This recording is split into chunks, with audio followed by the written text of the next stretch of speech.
Rasulullah bersabda menjelaskan tentang keutamaan atau besarnya pahala hewan kurban itu. Sahabat bertanya, ya Rasulullah, ma hadhil adhahi? Ya Rasulullah, ini hewan kurban apa ini tadi? Beliau menjawab, sunnatu abikum Ibrahim. Ini sunnah bapak kalian Ibrahim. Qalu fama lana fiha ya Rasulullah. Para sahabat bertanya lagi, apa yang kami dapatkan kalau kami kurban? Maka beliau menjawab, bi kulli sya'ratin hasanatun. Pada setiap rambutnya ada kebaikan. Sahabat bertanya lagi, fasuf ya Rasulullah, bagaimana dengan bulu-bulunya? Bi kulli sya'ratin manasuf hasanatun. Pada setiap rambut dan bulu-bulunya atau bulu dari rambut-rambutnya itu ada kebaikan. Dan ini hanya ada di 4 hari itu.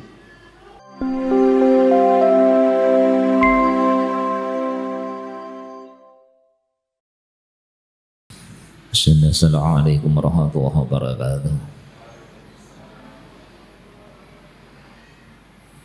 Alhamdulillah wassalatu wassalamu ala rasulillah sayyidina wa maulana Muhammadin ibni Abdillah wa ala alihi wa ashabihi wa man tabi'ahu wa man wala.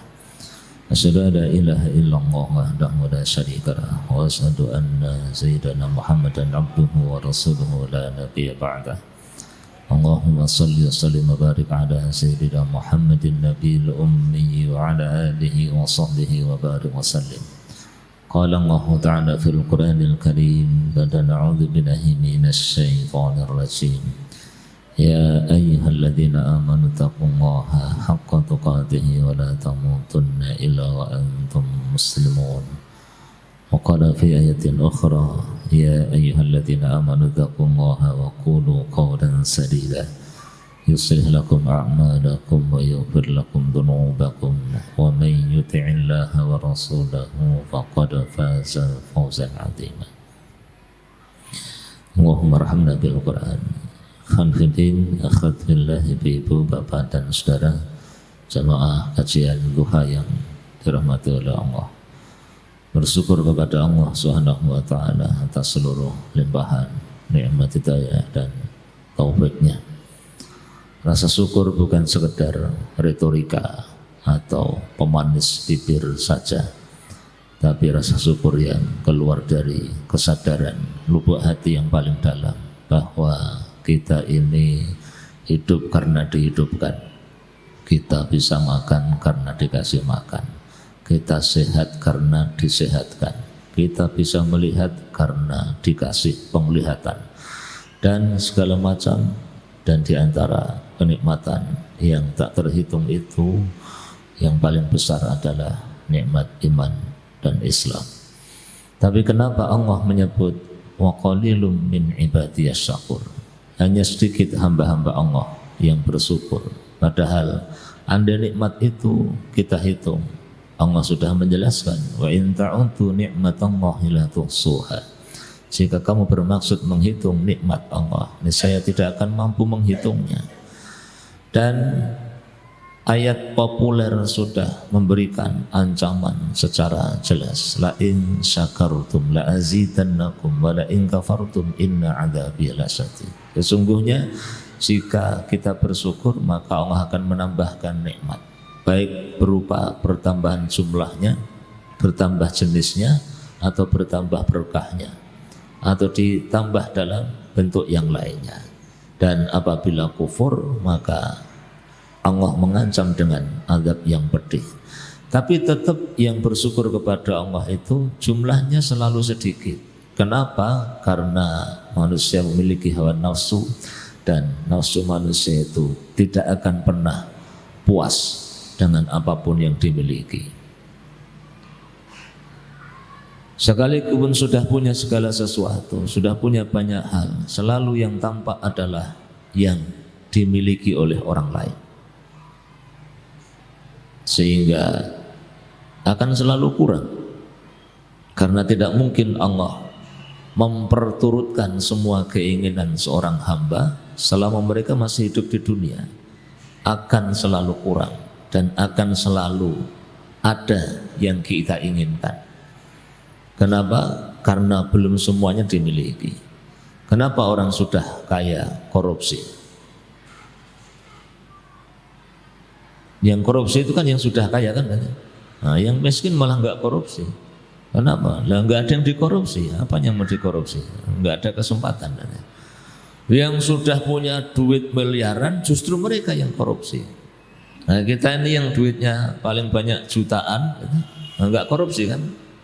Nggak korupsi. Korupsi itu kan bahasa halusnya kan maling. Yang lebih halusnya lagi rampok, ya. Hanya rampok ning sopan, gitu. Nganggune jas, pakai dasi itu kan sopan. Kalau sing nganggo celurit, tatoan, lambene suwek-suwek begitu, itu kasar, gitu ya. Tapi untuk sidik loh, gitu ya. Dapatnya sedikit. Bobol ATM, mau dibobol tidak bisa. Saat ATM dibedol itu kan rekoso banget, gitu. Tumpak ke pick-up, dibawa kemana, mau buka tidak bisa. Nah, dilas itu kan, nanti dapatnya paling 50 juta, 100 juta itu kan sedikit, gitu ya. Kalau ketahuan polisi ditembak, gitu ya. Nah, kalau koruptor itu dapatnya miliaran. Bahkan dulu pertama kali saya mendengar orang Indonesia atau warga negara atau korupsi di Indonesia namanya Edi Tansil. Itu bukan kan jadi populer juga karena ada kepanjangannya, ejakulasi dini tanpa hasil itu jadi Edi Tansil, ya. Tapi waktu itu dia korupsi 1,3 triliun, bener ya? Bener loh. Kalau yang nggak tahu berarti masih muda, ya. Ya, yang rungu ngerti Edi Tansil berarti generasi out, ya. Wah, termasuk orang tua-tua, ya. Dan jangan yo rasa orang itu ada orang ngerti tadi ya, tetap tua tadi ya. Itu dulu dengar 1,3 triliun itu, bos, luar biasa. Terus ada yang ngitung, andai uang 1,3 triliun itu dipecah 1.000 rupiah, tadi ya. Itu digunakan untuk mengelilingi bumi, itu bisa 3 kali, tadi ya. Disambung-sambung. Nah ini benar apa tidak memori saya nggak yakin juga sih tadi ya. Tapi coba kan aja, nambah gawian, ngitung-ngitung itu nambah gawian ya. Tapi itu untuk menunjukkan betapa banyaknya uang itu tadi ya, 1,3 triliun. Tapi sekarang kita mendengar ada korupsi lagi 3 triliun, 4 triliun itu kita mendengarnya biasa kan tadi. Bahkan kemarin yang ini Pelate itu tadi ya.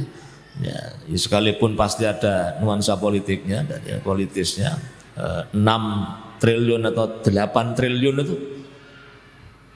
ya sudahlah, hutang kita ya wis berapa 7.000 triliun ya. Makanya Pak Haidar Nasir Ketua PP Muhammadiyah mengusulkan agar pemerintah itu pada setiap rezim dibatasi untuk cari pinjaman, ya. Kalau nggak dibatasi lama-lama kita bisa menjadi budak di negeri sendiri. Tahu negara kita itu sudah menjadi milik orang lain. Dan kita sebagai rakyat kecil tidak bisa berbuat apa-apa. Ya selain ngelus dodo karo ndonga, ya. Muga-muga menungso-menungso sing wujude kaya ngono kuwi ndang do mati, ya. Ternyata doa kita itu ora kabul-kabul, ya. Tidak segera terkabul, ya, karena mungkin tingkat kesolihan kita dan mereka yang tidak jauh beda. Nah, kita bersyukur kepada Allah Subhanahu wa taala. Andai kita tidak berbuat maksiat karena memang tidak punya kesempatan, yaitu itu bentuk keselamatan. Cara Allah menyelamatkan kita. Ya, sekalipun mereka juga bisa membantah ketika kita hujat, ya. Kenapa mereka melakukan ini dan itu, ya karena memang tidak tahan dengan godaan. Nah, adapun kita sekarang selamat karena memang mungkin kalau berada di tempat yang sama bisa jadi melakukan kesalahan atau dosa yang sama. Ya ini cara Allah menyelamatkan kita dan kita bersyukur dengan itu. Salawat dan salam semoga dilimpahkan kepada junjungan kita Rasulullah Muhammad SAW. Bapak Ibu dan Saudara yang dirahmati oleh Allah, sebagaimana dulu pernah saya sampaikan, hidup kita itu insya Allah tidak lama, hanya sebentar jika dibandingkan dengan akhirat. Tapi yang sebentar ini ya kadang terasa berat. Baru kena COVID 1 bulan itu kan sudah terasa berat. Yang diuji oleh Allah dengan stroke sudah 6 bulan itu juga sudah terasa berat. Maka semoga semuanya sehat ya.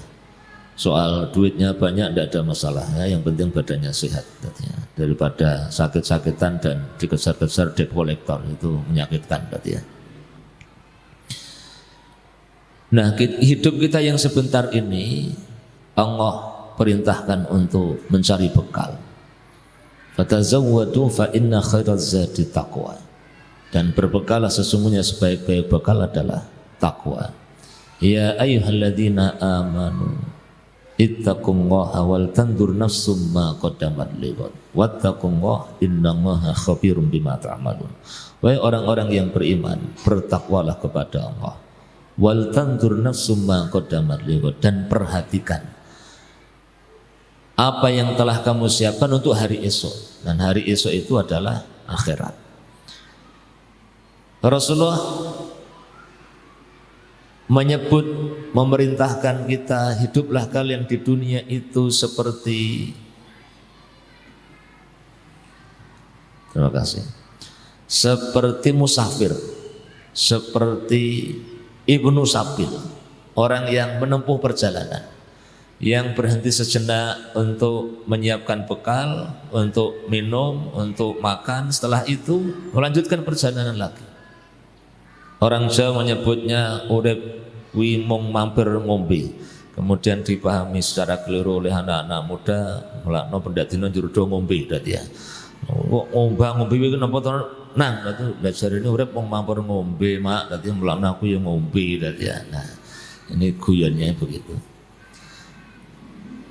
Bisa jadi hari ini hiduplah seperti TKW dan TKI yang kerja di luar negeri, mengumpulkan uang sebanyak-banyaknya, tapi untuk dikirim ke kampung halaman. Mudah-mudahan yang di kampung halaman itu amanah, ya. Tapi tidak usah dicoba lah ya, karena sudah terbukti banyak, terutama yang pasangan suami istri itu ya. Ada lagi kisahnya terbaru dan weruh wonge saya itu. Ada seorang suami punya istri, kemudian usaha ya, tahu-tahu terlilit utang cukup banyak, akhirnya menyepakati istrinya ke luar negeri, ke Korea atau Taiwan. 4 tahun suaminya, saya melihat dia kerja keras di sebuah gudang beras, menjaga sholat berjamaah, padahal teman-temannya tidak sholat. Terus puasa Ramadan, teman-temannya orang poso, ya. Yang puasa ya dia dan bose, ya. Wajah cukupan, ya. Kulit tidak hitam, ya. Bagi saya ya ini layak, misalnya golek bojone itu masih sangat mudah, ya. Tapi dia setia dengan istrinya. Dia urusi anaknya, ya, sambil bekerja itu anak tinggal bersama mertua. Dan setahu saya dia tidak berzina. Tapi ketika kemarin istrinya pulang setelah 4 tahun itu, ternyata sudah dicerai suaminya itu. Suaminya itu sudah dicerai dari luar negeri saya sejak sekitar 6 bulan yang lalu. Kemudian pulang menyampaikan ke suaminya, Mas minta maaf, kita dulu ketemu baik-baik, sekarang kita pisah baik-baik ya. Nah, saya mau membayangkan ya Allah, ya nomen wong lanang nasibnya kaya ngene gitu ya. Itu terus ada yang guyon, yalah Mas tiwa setia ya. Nah, tiwa setia dinteni, ternyata istrinya itu ning kono ketemu sama sesama TKI ya. Nah, ini TKW ketemu TKI, nah, sepakat menikah ya. Itu kan menyakitkan ya. Nah, jadi kalau mau ke luar negeri bareng-bareng suami istri ya. Nah, hidup seperti TKW TKI itu yang mencari bekal kemudian dikirimkan ke kampung halaman. Nah, kita ini hidup di dunia, ini bukan kampung kita yang sebenarnya, ini bukan negeri kita yang sebenarnya. Dunia itu bukan tempat tinggal kita, tapi tempat yang akan kita tinggalkan. Dunia ini bukan tempat tinggal kita yang sebenarnya, tapi tempat kita akan meninggal. Tempat kita yang sebenarnya adalah di akhirat. Negeri kita yang sebenarnya adalah negeri akhirat. Maka dunia itu sawah ladangnya akhirat. Hari ini adalah tempatnya menanam, akhirat tempatnya memanen. Al-yaum amalun wala hisab wa ghadan hisabun wala amal. Hari ini adalah waktunya beramal, tidak ada hisab. Dan besok ketika sudah mati, waktunya kita dihisab dan tidak ada lagi kesempatan untuk beramal. Kita hanya akan melewati fase-fase ini masing-masing hanya satu kali. Siapa yang benar mengambil pilihan, dialah orang yang beruntung. Siapa yang keliru, maka dia akan menyesal dan tidak ada kesempatan untuk memperbaiki. Jadilah ia orang buntung. Tapi kasih sayang Allah sudah menunjukkan. Karena kasih sayangnya Allah tunjukkan kita, ini jalan yang akhirnya ujungnya adalah surga, dan itu jalan yang ujungnya adalah neraka. Jalan surga itu jalan yang dulu ditempuh oleh Nabi Adam, oleh Qabil, oleh Nabi Nuh, oleh Nabi Ibrahim, oleh Nabi Musa, oleh Nabi Isa, dan seluruh para nabi dan para rasul serta para sahabat mereka, sampai jalan yang juga ditempuh oleh Nabi kita Muhammad sallallahu alaihi wasallam dan para sahabatnya radhiyallahu anhu. Ini jalan yang akhirnya adalah ujungnya adalah surga. Begitu pula Allah sudah menunjukkan jalan yang ditempuh oleh, tadi yang pertama keliru ya, bukan Qabil ya, yang tadi Habil berarti ya. Anak Nabi Adam yang dibunuh namanya Habil, yang membunuh namanya Qabil. Nah, jalan yang sesat, jalan yang akhirnya ujungnya adalah neraka. Peletak dasarnya adalah Qabil karena hasadnya kepada saudaranya. Karena saudaranya Habil yang dipasangkan dengan saudara yang lain, anak perempuan yang lebih cantik, maka Qabil tidak bisa menerima keputusan Nabi Adam, padahal itu keputusan dari Allah, sehingga dia sakit hati dan pengen merebut apa yang menjadi haknya Habil, maka Habil dibunuh. Kemudian jejak ini diikuti oleh kaumnya Nabi Nuh yang sesat, yang durhaka, kaumnya Nabi Lut, kaumnya Nabi Saleh, diikuti oleh Namrud, diikuti oleh Fir'aun, diikuti oleh penguasa-penguasa zalim, penyembah berhala, diikuti oleh Abu Jahal, Abu Lahab, dan Abu Jelek yang lainnya. Dan itu sampai hari ini. Zaman berganti, sejarah selalu berulang. Maka Bapak Ibu dan Saudara yang berbahagia, mari kita berbekal. Dan di antara bekal itu yang paling dahsyat adalah takwa. Apa takwa itu? Singkatnya ya sebagaimana yang didefinisikan oleh para ulama, melaksanakan perintah, mengerjakan larangan. Nah, kita ini hidup bersama dengan manusia. Kita yang para suami ini adalah suami dari istri kita, dan ibu-ibu adalah istri dari suaminya. Kita secara bersama-sama menjadi bapak dan ibu dari anak-anak kita. Tapi mungkin pada saat yang sama kita masih menjadi anak dari orang tua kita. Di waktu itu pula kita adalah warga di sebuah kampung yang diikat dengan organisasi kecil namanya rukun tetangga, RT. Ada rapat bulanan di situ, ada iuran, ada kerja bakti di situ, ada bermasyarakat di dalamnya. Pada saat yang sama kita juga harus bayar pajak motor, ya. Kita juga jadi wali santri atau wali siswa dari sekolah di mana anak kita titipkan. Mungkin kita di tempat lain adalah guru, kita juga karyawan, dan segala macam posisi yang menjadikan kita harus mengemban tanggung jawab atau amanah-amanah itu. Dan kita tidak boleh menjadikan salah satu amanah itu sebagai alasan untuk meninggalkan amanah yang lainnya. Maka seorang bapak yang masih punya orang tua, kita sudah punya anak, tapi kita juga punya orang tua. Keliru kalau dia mengatakan, saya tidak bisa berbakti kepada orang tua karena saya harus ngurusi anak. Begitu pula tidak bisa kita mengatakan saya mengutamakan berbakti kepada orang tua, kemudian istri dan anak ditelantarkan. Begitu pula kita tidak bisa mengatakan karena saya terlalu sibuk bermasyarakat di luar dan itu perintah Allah, maka saya tidak bisa bermain dengan anak, saya tidak bisa mendidik anak. Atau sebaliknya, karena saya fokus ngurusi keluarga, maka saya tidak bisa bermasyarakat. Tidak. Semua bidang-bidang pekerjaan dan amal itu harus kita ambil sesuai porsinya. Maka yang kira-kira porsinya sudah banyak, jenis pekerjaan dan amanah sudah banyak, ya jangan menambah amanah lagi. Jelas mau penisi jiwa kerepotan, mikir poligami, ya. Nah, ini contoh ya, ya. Ini kan kalimat yang enak didengarkan sebelah sini, ya. Sudah satu saja repot, ya. Omah urung duwe, ya. Ijek kontra. Kok pikirannya kok poligami ini? Ya poligami itu tetap syariat sampai kapanpun tidak berubah. Dan kita tidak boleh menolak, apalagi memusuhi. Tidak boleh, haram hukumnya. Karena kalau kita menolak, kemudian menghujat, memusuhi, akhirnya kita akan menolak sebagian yang dilakukan oleh Nabi SAW, dan itu kesesatan.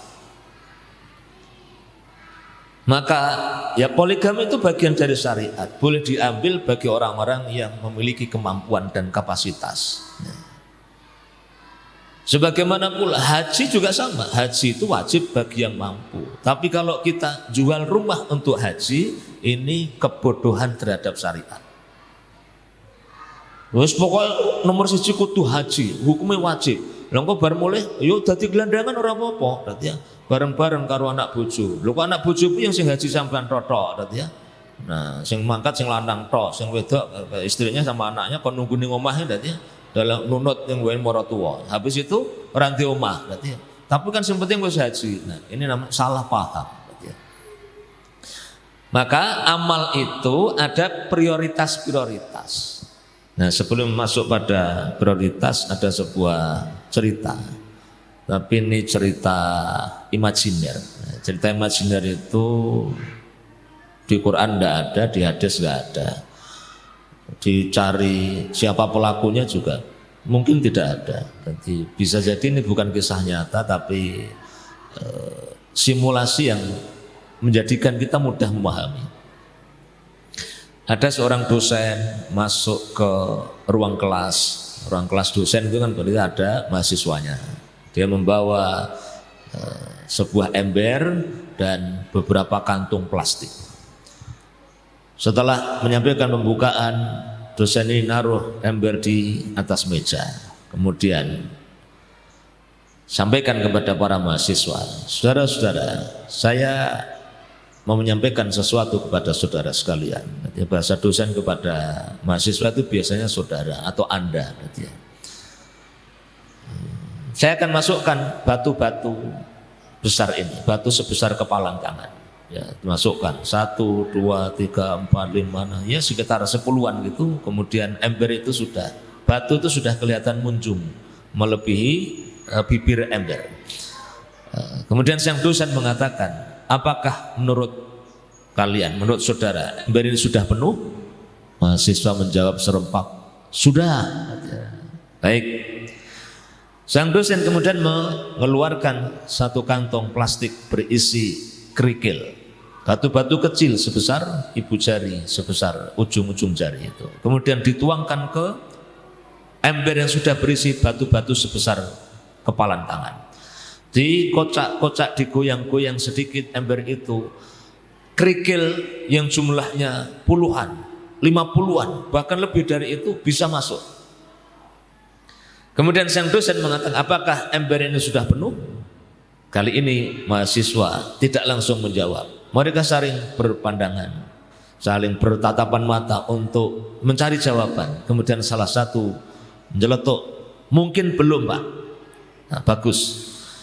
Kemudian sang dosen mengeluarkan sekantong plastik lagi berisi pasir. Pasir itu dituang ke dalam ember yang sudah berisi batu dan kerikil. Digoyang-goyang sedikit, pasir itu bisa masuk melalui celah-celah batu dan kerikil. Apakah menurut kalian ember ini sudah penuh? Mungkin belum, Pak. Nah, benar sekali. Kemudian sang dosen mengambil sebotol air, kemudian dituangkan ke dalam ember itu, dan air itu bisa masuk melalui semua celah, sesempit sekecil apapun. Bagaimana menurut saudara kalau saya memasukkan air terlebih dahulu, baru kemudian pasir, baru kemudian kerikil, baru kemudian batu-batu besar ini? Kira-kira apa yang terjadi? Salah satu menjawab, ada kemungkinan airnya akan tumpah, atau pasirnya akan tumpah, atau bisa jadi ada beberapa buah batu sebesar kepala tangan itu yang tidak bisa masuk. Nah, bagus sekali. Apa pelajaran kita hari ini? Dalam hidup itu kita punya urusan besar, dan ada urusan-urusan di bawahnya, dan ada perkara-perkara kecil yang bisa jadi tidak penting. Ada urusan penting dan mendesak, ada urusan yang penting tapi tidak mendesak, ada urusan yang tidak penting tapi mendesak, dan ada urusan yang tidak penting dan tidak mendesak. Apa perkara-perkara besar yang menjadi simulasi dari batu-batu besar itu? Ibadah kepada Allah itu batu-batu besar atau perkara besar. Sholat itu perkara besar. Berbakti kepada orang tua itu perkara besar. Tugas saudara kuliah, kemudian mengerjakan tugas, berusaha menyelesaikan masa kuliah ini perkara besar.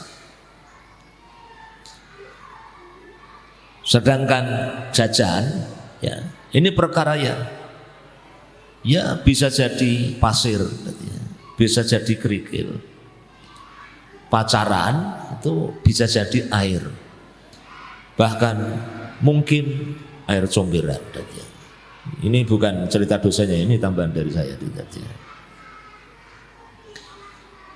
Kalau kita melihat sekelompok orang yang nongkrong di pos kamling, di pinggir jalan, main catur, ya, sampai malam, ya.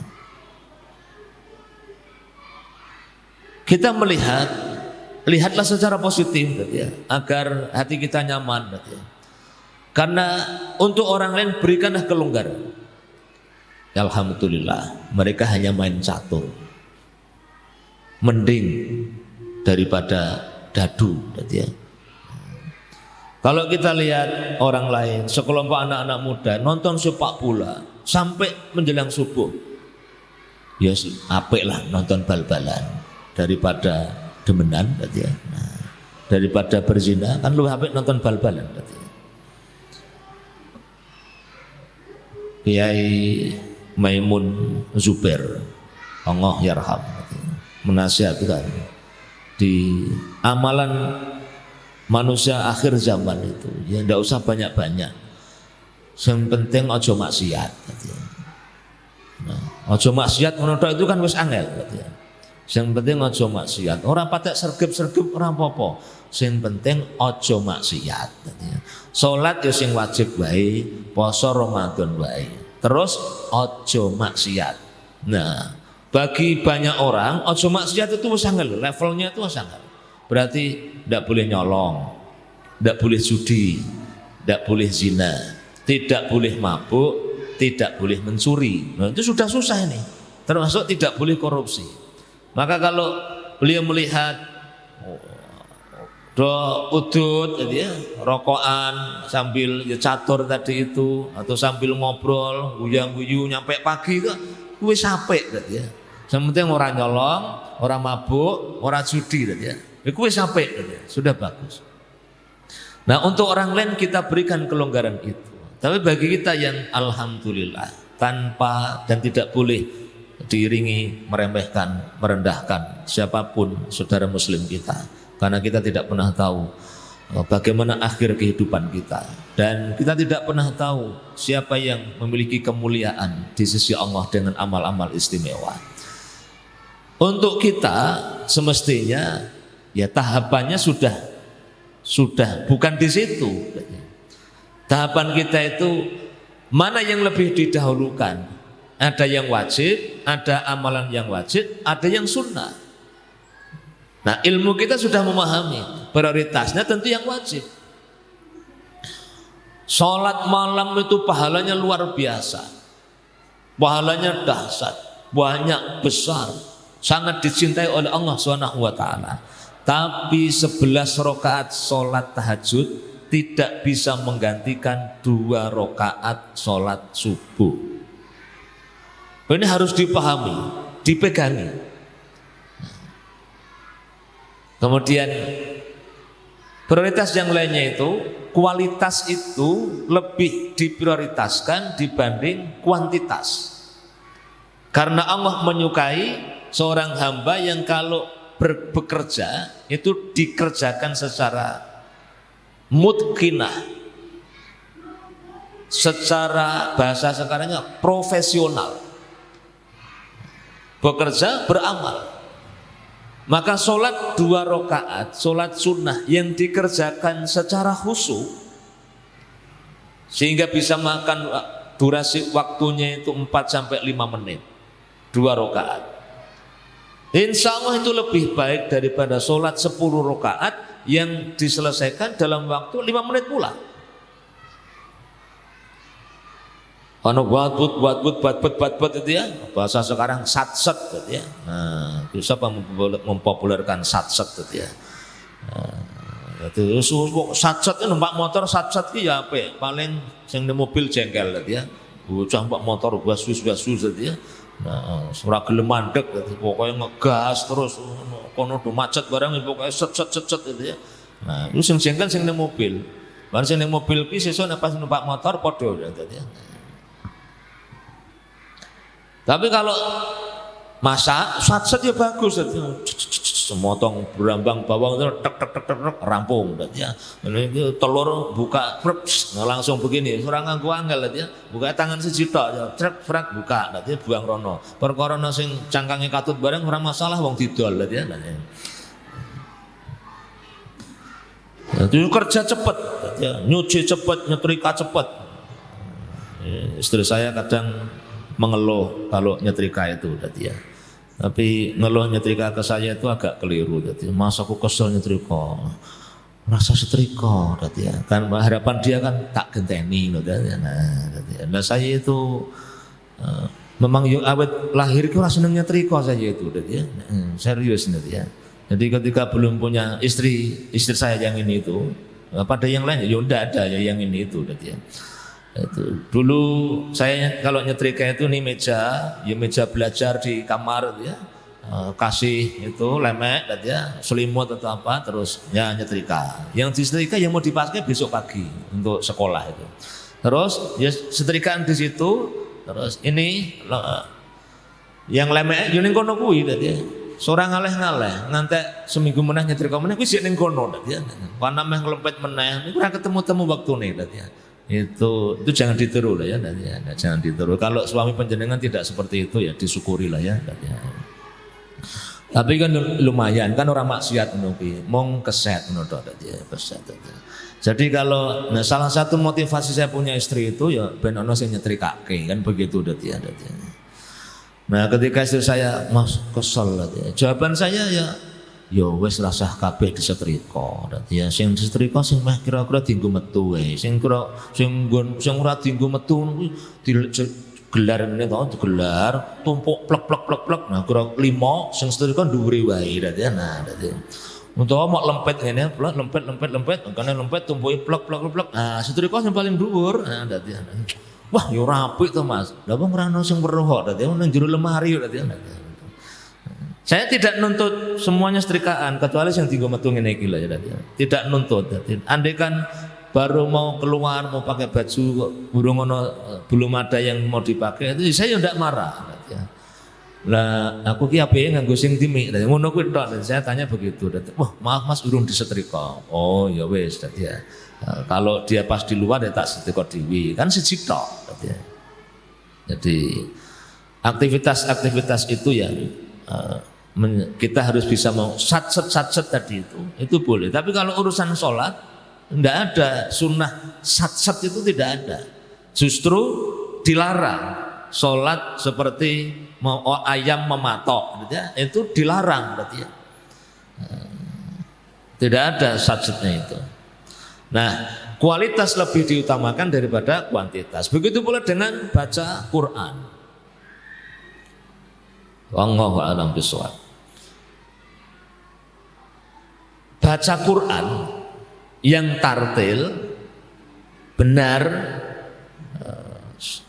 makharijul hurufnya, tajwidnya, jadi fasihannya itu satu halaman itu lebih baik daripada satu juz nabrak-nabrak ora karuan. Ini yang saya pahami sekarang berarti ya. Tapi jangan pula jadikan alasan. Yang penting bener, sidik orang apa-apa. Akhirnya sidik terus. Nah akhirnya sidik terus. Padahal para sahabat itu nggak ada yang baca Quran sedikit itu. Ya. Yang sehari satu juz itu susah nemukannya. Ya mungkin saya tidak tahu pasti juga ya. Ya ada ceritanya itu kan Khalid bin Walid itu ya, yang karena perang, itu gawaannya itu perang, memimpin perang itu sampai ada sesi di mana beliau berdialog dengan Al-Quran. Lama sekali aku tidak membersamaimu, maafkan aku saking lamanya, saking panjangnya waktu, karena sibuk aku berperang sehingga aku tidak sempat untuk menyapamu. Kepada Al-Quran beliau ngomong kurang lebih begitu. Nah, adapun sekarang wong sing ora perang do ora maca Quran aku pirang-pirang. Berarti ya ora perang, ya ora nyambut gawe, ya ora dadi apa-apa ning ya ora maca Quran. Ya ora maca, wong ora iso berarti. Nah, maka bagi orang yang belum bisa membaca Al-Quran atau sudah bisa membaca tapi masih terbata-bata, masih banyak kesalahannya, prioritas bagi dia itu memperbaiki bacaan, bukan memperbanyak bacaan. Loh, apa tidak boleh baca? Ya boleh, tetap boleh. Karena pilihannya kan hanya dua. Siapa yang membaca Al-Quran dengan fasih maka ma'asafaratil kiramil barara. Derajatnya di surga itu tinggi bersama dengan para malaikat yang dekat dengan Allah. Dan yang membaca Al-Quran dengan wayatata tahufihi falahu ajroni. Siapa yang baca Al-Quran dengan terbata-bata maka yang mendapatkan 2 pahala. Ini namanya skala prioritas.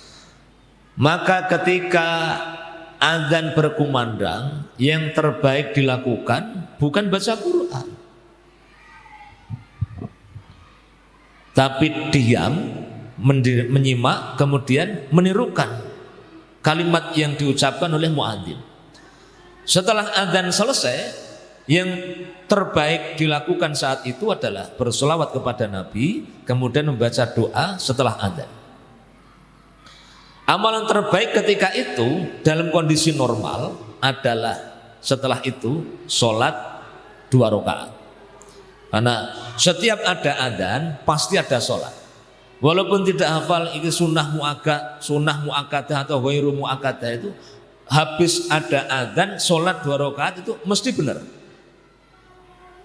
Setelah itu amalan terbaiknya adalah doa, bukan baca Quran. Belum, baca Quran belum.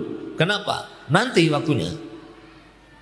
Kenapa berdoa? Karena Rasulullah menyebutkan bainal adzan wal iqamat itu mustajab. Antara adzan dan iqamat itu mustajab. Begitu pula saat kita terbangun di tengah malam atau memang sudah merencanakan bangun di jam 2, jam setengah 3. Amal terbaik ketika itu adalah qiyamul lail, salat malam. Tapi kalau sudah menjelang subuh, amal terbaiknya adalah istighfar. Karena istighfar di waktu sahur sangat dicintai oleh Allah Subhanahu wa taala. Saat seorang laki-laki duduk di masjid di hari Jumat, kemudian khatib sudah naik ke mimbar, sudah berkhutbah, maka amalan terbaiknya bukan mencatat. Nah, ini mencatat ini bukan khutbah, bukan khutbah, maka bagus mencatat. Tapi kalau khutbah Jumat, jamaah itu tidak mencatat materi yang disampaikan oleh khatib. Amalan terbaiknya adalah ansitu wasma'u. Diam dan dengarkan, bukan diam terus turu berarti ya. Tapi diam terus ngantuk itu tetap lebih baik dibanding turu, berarti ya. Ngantuk kan beda dengan tidur, berarti ya. Bahkan sampai tidur pun itu lebih baik daripada yang ngomong, daripada yang berbicara. Kalau ngantuk itu kan sudah ada niatan awalnya itu ngerungok ke khutbah. Tapi kalau yang bicara, apalagi duduknya di belakang sana madhep pengetan, berarti ya, karudut, berarti ya. Kono khutbah kena udut, berarti ya. Zaman dulu ada itu di kampung saya. Kalau di sini ya insya Allah nggak ada lagi.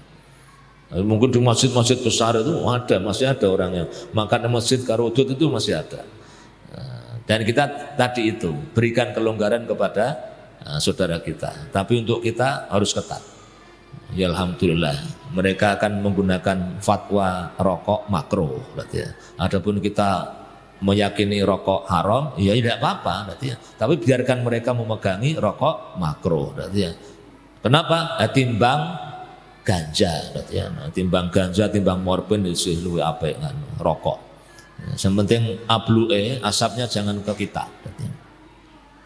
Nah, Bapak Ibu dan Saudara yang dirahmati Allah, ini materi intinya di 10 menit terakhir ini. Sekarang bulan Dzulqa'dah sudah mendekati akhir, sebentar lagi Dzulhijjah.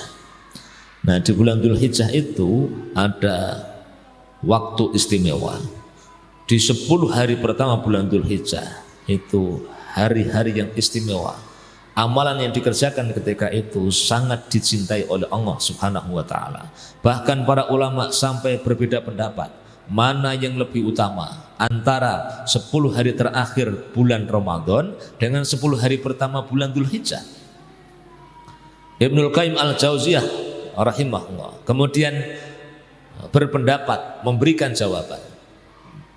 Kalau waktu malamnya lebih mulia, lebih utama Ramadan. Karena di 10 malam terakhir bulan Ramadan terdapat Lailatul Qadar. Salah satu malam itu terdapat Lailatul Qadar. Tapi kalau siang harinya lebih mulia 10 hari pertama bulan Dzulhijjah karena terdapat waktu penyembelihan hewan kurban. Ini materi intinya, berarti ya.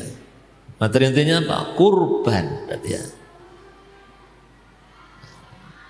Maka orang-orang beriman yang merencanakan mencari bekal, mengumpulkan bekal sebanyak-banyaknya, karena kita tidak pernah tahu seberapa besar dosa kita. Dosa tidak butuh ikhlas, sedangkan amal butuh ikhlas.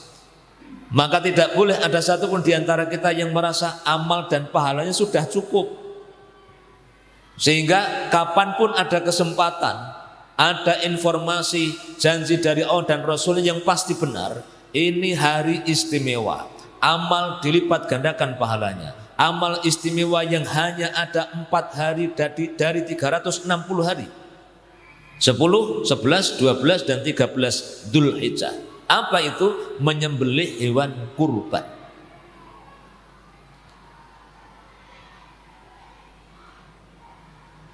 Dalilnya sudah jelas.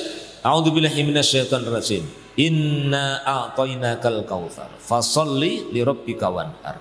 Aku telah memberikan nikmat yang banyak kepadamu. Fasholli, maka dirikanlah salat, wanhar, dan berkurbanlah.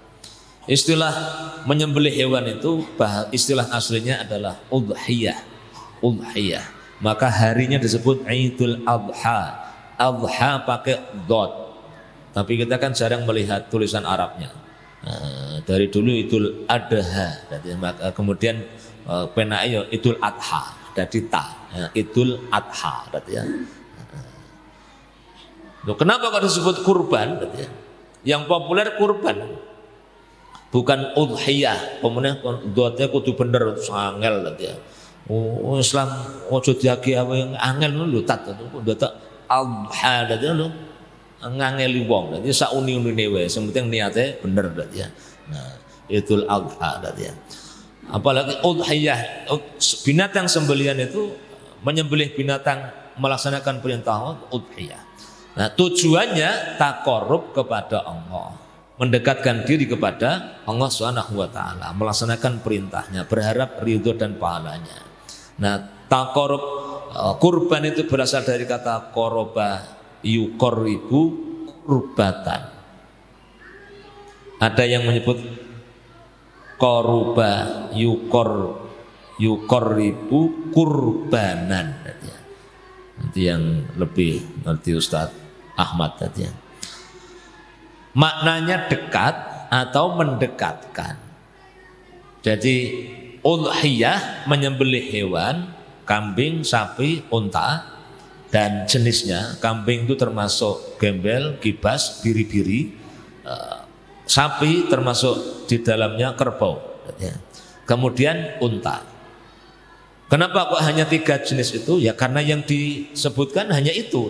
Maka walaupun harganya lebih mahal, kuda regane 1 miliar, tetap tidak sah sebagai kurban.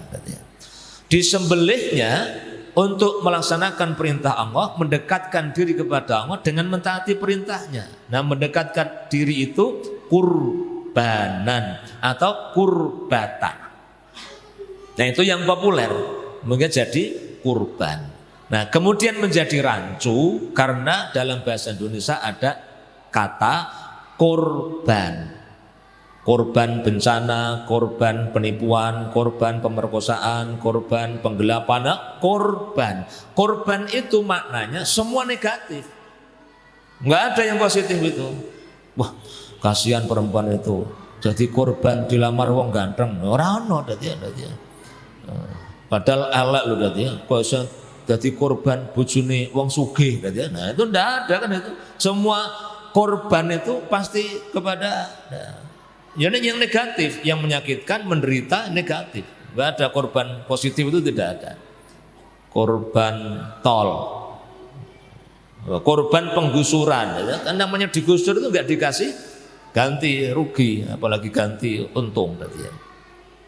Nah, karena salah paham itu kemudian ono sing guyon, orang korban, aku es korban perasaan. Nah, itu lebih salah lagi. Seperti kalau orang Jawa menyebut nuwun sewu, kemudian ono sing jawab aku ora duwe ewonan, itu orang salah paham. Nggak ngerti, karena nuwun dengan nyuwun itu berbeda.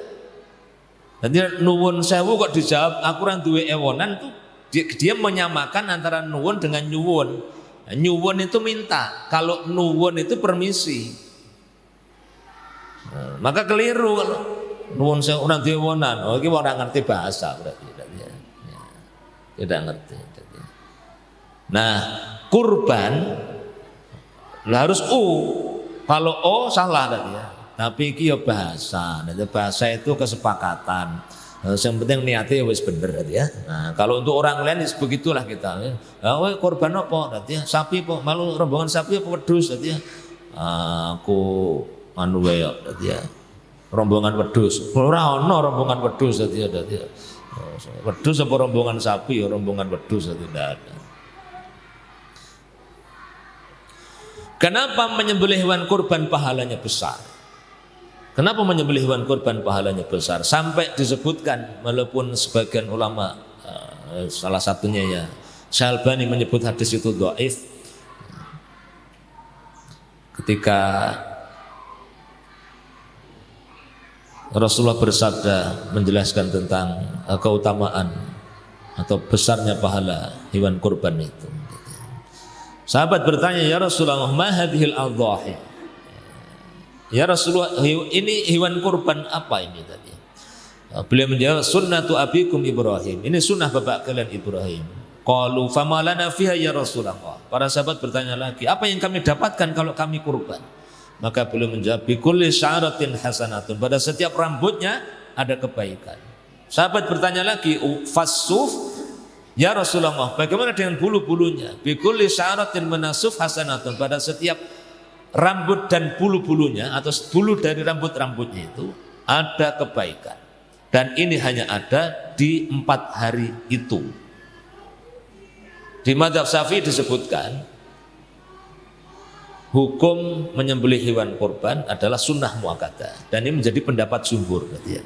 Sebagian ulama ada yang berpendapat hukumnya wajib bagi yang mampu.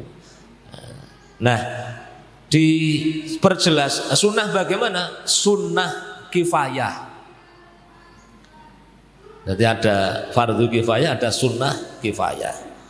Sehingga kalau satu rumah itu satu keluarga sudah ada satu kurban yang bisa dikeluarkan, sudah ada satu orang yang menyembelih hewan kurban, maka yang lainnya sudah gugur dari sunnah kifayah. Maka mari saya mengajak diri dan panjenengan semua untuk merencanakan menyembelih hewan kurban.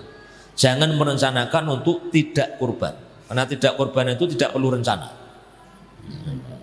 Maka rencananya korban ora seso. Wah, aku rencananya ora itu ora perlu rencana. Pokoknya meneng yang ngono kuwi ngerti-ngerti ora korban ya. Yang kurban itu yang perlu rencana. Nah, maka kenapa? Karena ini pahalanya besar, waktunya istimewa, sangat dicintai oleh Allah Subhanahu wa taala. Kenapa hanya menyembelih seperti itu kok pahalanya besar?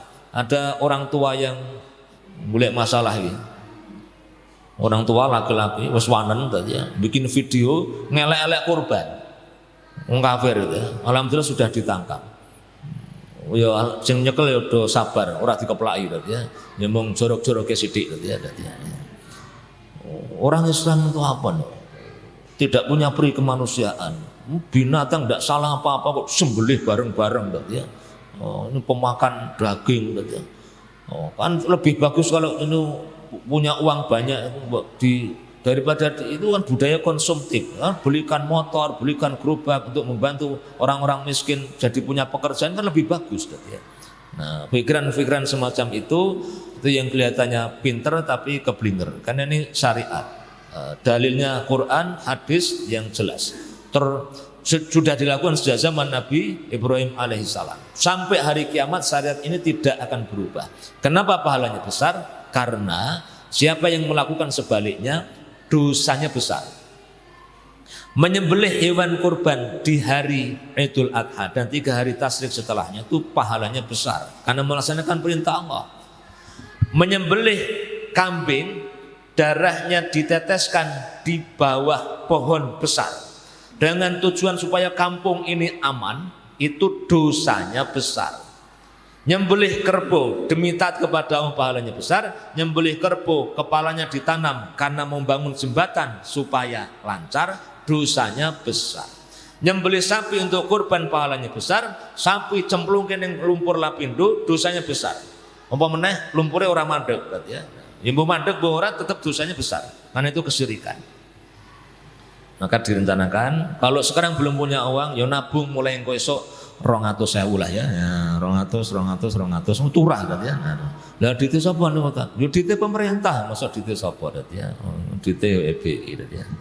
Begitu Bapak Ibu dan Saudara yang sudah menyiapkan hewan kurban alhamdulillah, yang belum berikhtiar dan berdoa memohon kepada Allah. Sampai terpaksanya nanti tidak punya, meski hanya 2 juta. Masih ada enggak kambing gembel harga 2 juta? Nah, masih ada. 2 juta juga punyanya 2 juta, dapatnya kambing kibas jantan kecil gitu ya, tapi sudah memenuhi syarat, ya belikan itu. Terkumpulnya kok 1,5. Wah, tat ini nggak dapat kalau jantan, ya betina sah. Nah, betina itu sah karena jantan itu bukan syarat, tapi keutamaan. Betina sah. Oh, tapi kalau isin makanya dikumpul kita nggak panitia masjid, orang sah kumpul ke, ya. Ngono dikumpulke memang dadi guyonan. Iki korban wedok kuwi sapa iki ya nanti. Sing tekok ngono kuwi ora korban wong ya nanti. Oh gone Pak ngono kae ya ngoh ya. Oh timbang korban wedok ora sah korban sisa. Sampeyan korban apa ora? Ora ya nanti. Wis ora korban ngritik ya. Nah, kalau malu sembelih di rumah. Sembelih sendiri, kelete sendiri, potong-potong sendiri, makan sendiri ya. Kasihkan saudaranya, tetangga sebagainya. Kalau sudah dibungkus plastik, daging jantan dan betina orang no bedani. Dan tidak ada orangnya ketika dikasih daging kurban itu terus teko. Ini jantan apa betina Pak? Orang urusan ya. Nah, sudah langsung mesti diterima dengan senang hati. Sampai terpaksanya uang yang dimiliki hanya 700.000. Jangan dibelikan kambing, berarti ya. Kalau belikan kambing berarti gi kurban tahun ngarep, berarti ya. Tupene se. Ngopeni iki nek jenengan ora kulino ya malah mati, berarti ya. Maka uang 700.000 itu gunakan untuk sinergi kurban. Bagaimana makna sinergi kurban itu? Prinsipnya, kaidah fikihnya, kalau tidak bisa diambil seluruhnya, jangan ditinggalkan semuanya. Kita nggak mampu korban, sudah berusaha, sudah berdoa, uang yang terkumpul hanya 700.000, gunakan untuk ikut kiprah di ngurusi korban. Nih plastiknya pun nonton sinum basket dereng, dereng nonton Pak, saya yang belikan plastiknya. Ini cerdas ya. Kemudian belikan pisaunya, belikan pisaunya, tuku 5 rego 1-an itu. Nah untuk kelet itu, Pak ini saya sedekah pisau, ya. Tapi itu lakukan sebelum, setelah hari itu sudah duit, ya. Lakukan atau koordinasikan dengan panitia. Atau yang untuk sarapan saya yang belikan Pak. Ini panitia ada berapa? 20. Sarapannya saya yang belikan. Ya. 20 kali 20.000 lah sudah cukup enak. Ya. Sarapan ngenteni dagingnya mateng, kesuwen, uang malah do lepak-lepak ya, ngeleh ya.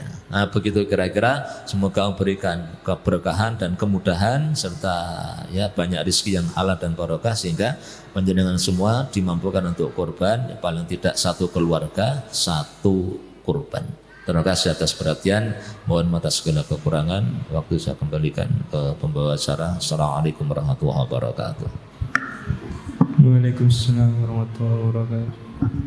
Terima kasih kepada beliau Ustaz Winandar apa yang telah disampaikan. Ada tanya jawab tak? Tanya jawab. Ya monggo untuk ibu-ibu bapak yang ingin bertanya dipersilakan.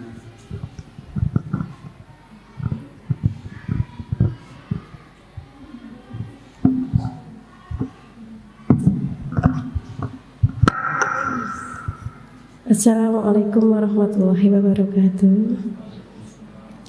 Ustadz tadi kan dijelaskan kalau pada waktu malam lebih mulia 10 malam terakhir bulan Ramadan. Terus kalau yang bulan Dzulhijjah itu 10 hari sebelum Idul Adha itu ya.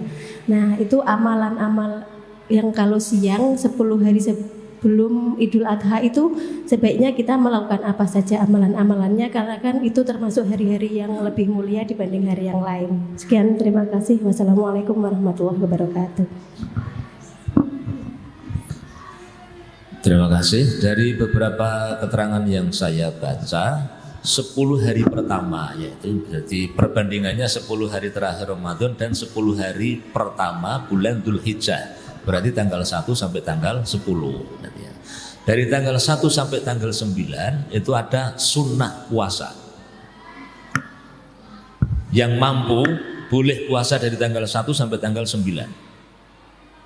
Yang mampunya 1 hari maka pilih tanggal 9. Yang mampu 2 hari pilih tanggal 8 dan 9. Yang 3 hari ya pokoknya yang 2 itu 8, 9. Yang lainnya bebas saja. Kemudian amalan sunnah yang lainnya takbir mutlak. Nah, takbir mutlak itu takbir yang tidak terikat dengan waktu. Jadi mau takbir kapan saja. Takbir kapan saja, tapi jangan pakai pengeras suara berarti ya. Nah, nanti bikin masalah. Tanggal 3 kok Allahu Akbar, nah, itu jadi masalah nanti ya. Ya takbir aja di mana-mana takbir sambil goreng, sambil motong-motong tadi itu takbir aja. Nah, takbir Allahu Akbar, Allahu Akbar, Allahu Akbar. Nah, itu dari tanggal 1 sampai tanggal 10 itu. Nah, bahkan sampai sunnahnya kan terus sampai hari tasyrik takbirnya itu. Kemudian sebagaimana bulan yang lainnya, karena Dzulhijjah bersama Dzulqa'dah, Dzulhijjah, Muharram dan Rajab itu 4 bulan haram. 4 bulan haram itu sebagaimana saya sampaikan beberapa bulan yang lalu, amal soleh ditambahkan pahalanya, tekanan atau larangan berbuat dosa lebih dikuatkan. Ini bulan haram. Maka semua amal soleh yang dikerjakan, semua amalan yang dikerjakan di hari-hari itu, insya Allah pahalanya ditambahkan. Nah, tapi yang puasa tadi itu ada keterangan-keterangan khusus di beberapa hadis. Yang paling kuat puasa tanggal 9 itu, yang dalilnya paling kuat. Nah, yang dalil yang lainnya ya dalil perintah puasa secara umum berarti ya. Puasa sunnah itu kan hari bulan apa saja ada, Senin Kamis tetap ada, puasa Ayyamul Bid tetap ada berarti ya. Kemudian puasa Daud tetap ada. Nah, kemudian yang 10 hari pertama ini pakai dalil-dalil yang umum juga tadi ya. Tapi yang tanggal 9 itu ada dalil secara khusus, yang tanggal 8 itu juga sekalipun dilemahkan sebagian ulama itu juga ada dalil secara khusus. Nah, adapun nyembelih hewan korbannya ya khusus di tanggal 10, 11, 12 dan 13 ya. Maka sebelum maghrib menyembelih itu tidak harus ba'da sholat Idul Adha.